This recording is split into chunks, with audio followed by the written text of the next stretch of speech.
Welcome to the OrionX Download. This is a podcast where we discuss big ideas and big trends in high technology. Hello and welcome to another episode of the OrionX Download. And with me, as usual, is Shaheen Khan. How are you, Shaheen? Hey, not too bad, Dan. What are we going to talk about today? Today, we're going to talk about high-performance interconnects, what they are, what the market's like, and who we think the leading candidates are. Oh, this is one of my favorite subjects because interconnects are just such an important part of a system, and even more so as time goes by. Well, let's dive right into it. And this is a question for you. What is the difference between networking versus an interconnect? Yeah, my analogy is that networking is like the glue that you use to connect various parts of your system. And different glues have different adhesion factors. They have different viscosity, right? At one end, you've got just kind of, strands of fiber connecting things to each other. Sure. And at the other end, you've got cement, right? Yes. And you got everything in between. So on the left-hand side, you kind of get the local area network, and that's traditional networking. As you move to clusters, you get networking, but you start paying attention to just how strong the network is and how fast. And then when you go to massively parallel systems, MPPs, or real big clusters or clusters where you really need to get a lot of performance, then you really have to pay attention to the interconnect. Yeah, and that's really when it becomes an interconnect. And that's where the latency and the bandwidth becomes so important. Right on. And of course, there are a bunch of trends in networking. Software-defined networking is really the big one. That's essentially virtualization comes to networking. It's the separation of the control plane from the data plane, from the management plane. It's about dynamic management of connections and loads. It's about the ability to support multiple protocols. And recently, there's this new trend called intent-based networking, which What is that? Well, that sits in front of SDN, and it allows you to build the kind of network for the right applications that you have going. It's essentially it's a software that helps you to plan, design, implement, operate networks. So it's got more of an operational aspect to it. So are you essentially profiling applications for the network? Oh, it's really early days of that. And certainly the role of applications and networking, the role of networking in applications is rapidly changing, especially for cloud applications, where you've got hundreds of little modules that are all connecting with each other to form the application, but then the application is networking with data coming from outside and going outside. So there is intra-traffic and then there is extra traffic. Mm-hmm. And provisioning all of that and coming up with the right topology for all of that is a lot of work that DevOps guys need to do.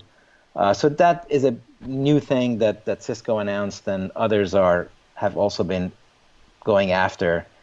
And I think a lot of it has to do with the convergence of applications and networking and policy and management and service level agreements and just doing all of that in a dynamic way. But crunching that through software as opposed to by hand. Well, for sure, yes. And then the other trend is what we at OrionX have fondly called in situ processing on where you happen to be. And that essentially means more and more intelligence in the switch.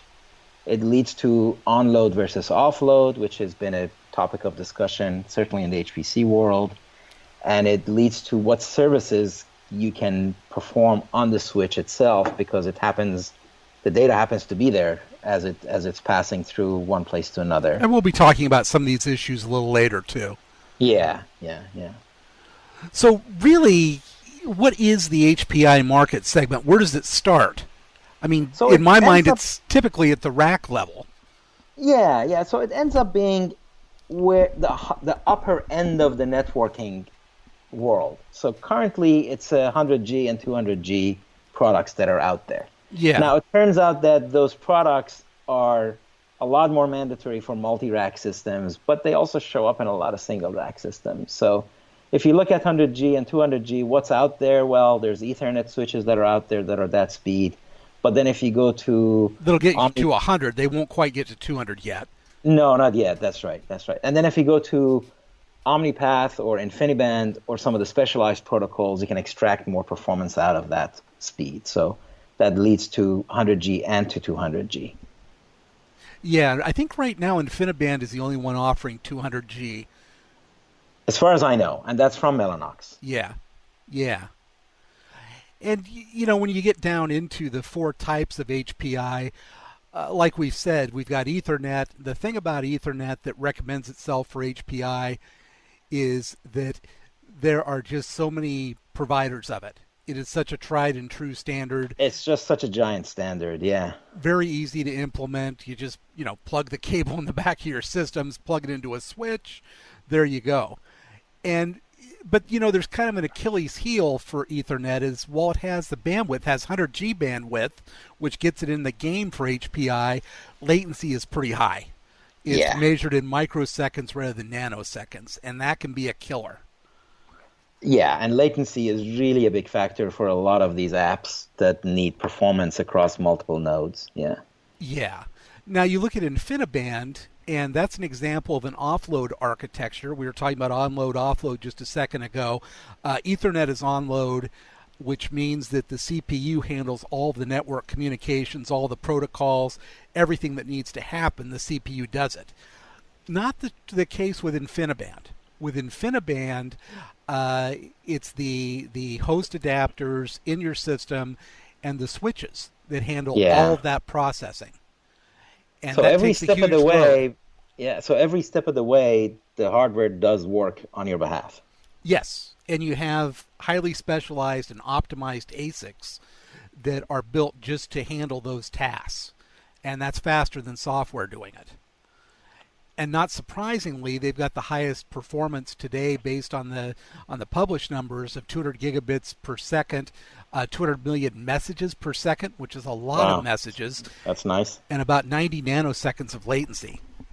That's also awesome. So now you can really start looking at, when you get down to that point, the notion of near data and far data becomes a lot less important for the application. Yes. Now that takes us to the proprietary and the specialized interconnects that are primarily sold by Cray, HPE through SGI, IBM, and a few others. Bull has their own. These are primarily offload mechanisms as well, like InfiniBand. Mm-hmm. But in order to get them, you've got to buy a system from those guys. They don't sell the interconnect by itself. No. Mm-hmm. Then we have a new animal under the proprietary category, and that's Intel's OmniPath. And it's an onload architecture, so the CPU is handling all the network protocols, and it's Intel's first big move into interconnects. And today it's still at 100G, right? Yes, 100 gigabits. Mm-hmm, mm-hmm. So when you take a look at how these things stack up against each other, like we said, Ethernet has been around longer than anything, but it has been surpassed in performance. The high-end Ethernet, that's 100 gigabit Ethernet, is still in the running for the HPI market. There's a lot of installations, like on the top 500 list, but not very many, if any, left towards the high end of the top 500 lists. It's pretty much the bottom half, right? Yeah. Older systems, smaller systems, etc. And it's the latency that does it. Mm-hmm. That's the killer. InfiniBand has been in the market since the early 2000s. They have 179 systems on the top 500 list, and those are clustered in that top half of the list. Mm-hmm. They're very good with coming out with new technology. They're currently at 200 gigabits per second, and they have 400 gigabits per second on their roadmap, probably late 2018, early 2019. And today, when you're talking InfiniBand, you're really talking about Mellanox. Most everyone else has sort of been beaten into submission by Mellanox in the market. Well, they've executed well. They have, and they're very strong in the Ethernet market as well. Very much. They just had some big announcements about that, focusing on the cloud market. Very, very exciting products, yeah. So definitely big ambitions in Ethernet. And like Yes. you're saying, you mentioned top 500, and I think top 500 is a pretty good proxy for this market because the top 10 is really dominated by specialized Yes. uh, systems because they're just extracting every ounce of performance no matter what cost. InfiniBand pretty much is the market for the high end. Ethernet is the bottom half, and OmniPath is starting to show itself as well. Yeah. In fact, in the recent top 500 list, there were 38 installations, which is about a third more, or even more than that, than what they had in the list before. Um, and they're making claims for the bandwidth, latency, and message rate pretty much on par with what you'd see from 100 gigabit InfiniBand. But Right. And I know there's a big debate about onload and offload and when is what good, which one is good for what. I know within OrionX we favor the InfiniBand model more based on the performance numbers that we have seen. But certainly OmniPath with 38 showings it needs to be recognized. They've done a good job. yeah, it's coming on. It's coming on. We'll see. We'll see how they fare once the easy sales are done. Right, right. That's right. You could sell 38 to your friends and family. Let's see how it goes when you're selling to a wider market. Well, I'll give them more credit than that. But Yeah. it's true that as a very large company, you should be able to get a bunch and then the real market shows up. Yeah. And it's interesting you brought up how we evaluate this because we do have a criteria that we use. We sure do. And think of it in three columns: market, customer, and product. And under market, we have market presence and trends, which are averaged to an overall score. And that really talks about, well, the presence, how well something has been accepted by the market, and how aligned that product is with trends that are coming. The vendor and the product are aligned with those trends. Mm-hmm. Under customer, we have readiness and needs. And readiness refers to how easy it is for a customer to adopt this technology. For instance, in the case of Ethernet versus InfiniBand versus OmniPath, Ethernet wins when it comes to readiness because, again, you just plug in a switch, plug in your system, plug it to the switch, and there you go. Right. And you can staff up through Craigslist. Yeah, exactly.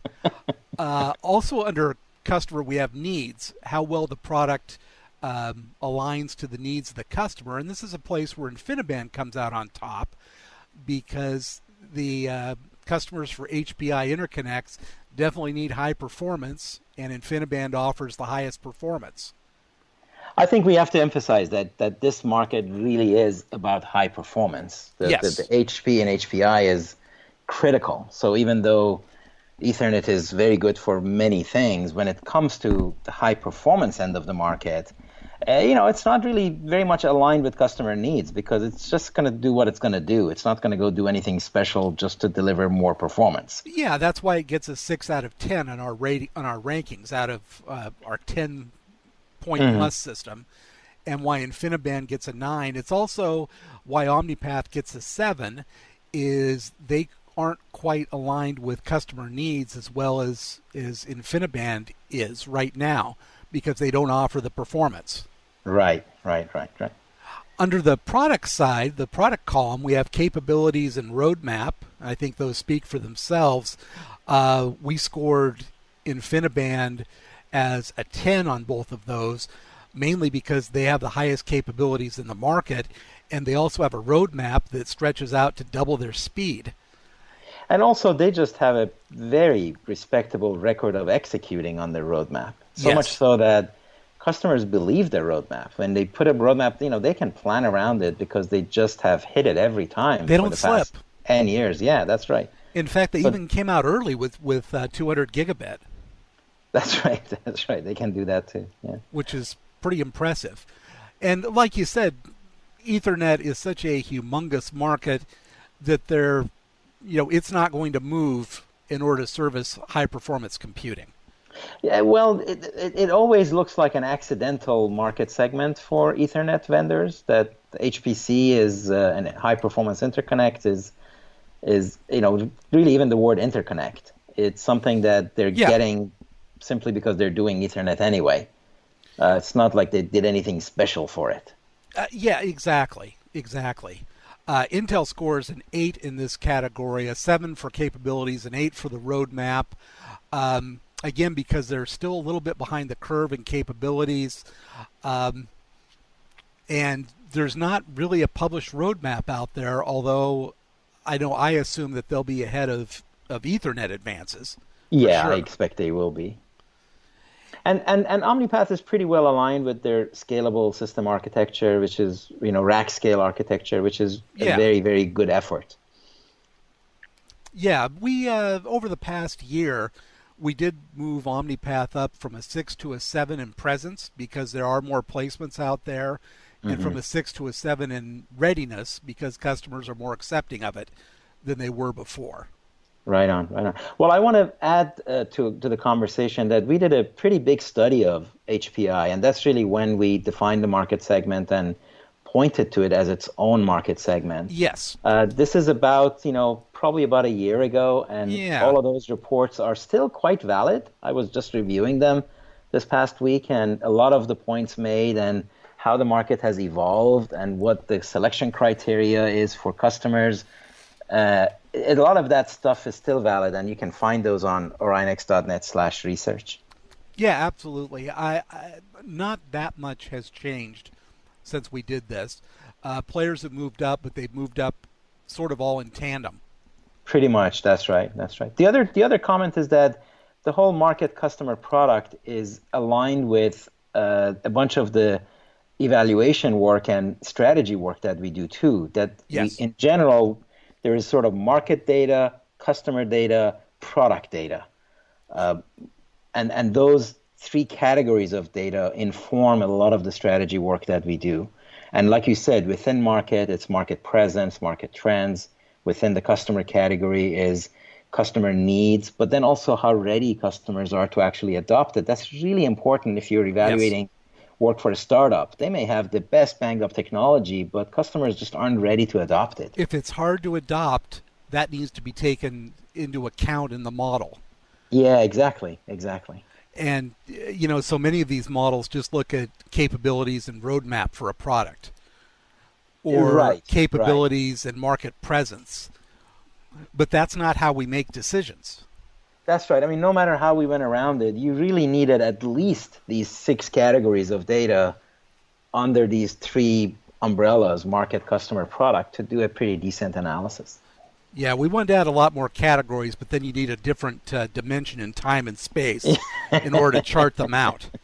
Yeah, we're not using quantum computers yet. That's subject for another podcast. We would need to somehow find a way to publish a 3D, like a pop-up book for this, right. And that doesn't translate very well to digital analysis. Well, we'll have to hand out OrionX goggles with virtual reality. Yeah, that would be good. We'd do a 3D that way. Yeah, that's right. Well, this has been a pretty good conversation. Anything else to add? I think we've covered it. And I just want to invite everybody to go to orionx.net/research to look at all those research papers. They're pretty easy to read. It's not gated content. There's no registration wall. You can just click and see the report directly. But if you like it, you could send me $1 or $2. Well, send an email to Dan. Yeah, just PayPal us. And in fact, while we're at it, why don't you just email us and let us know what other topics you want us to cover. We're going to really focus on the big ideas in tech, like we said a couple of episodes ago, and what is at the leading edge. So we'll take it up, and chances are we'll be looking at it already. And while you're doing all this computer work, why not just subscribe too? Excellent advice. Excellent stuff. Well, thanks, Shaheen. It was a great conversation, and thank you all for listening, and we will talk to you very soon on the next OrionX download.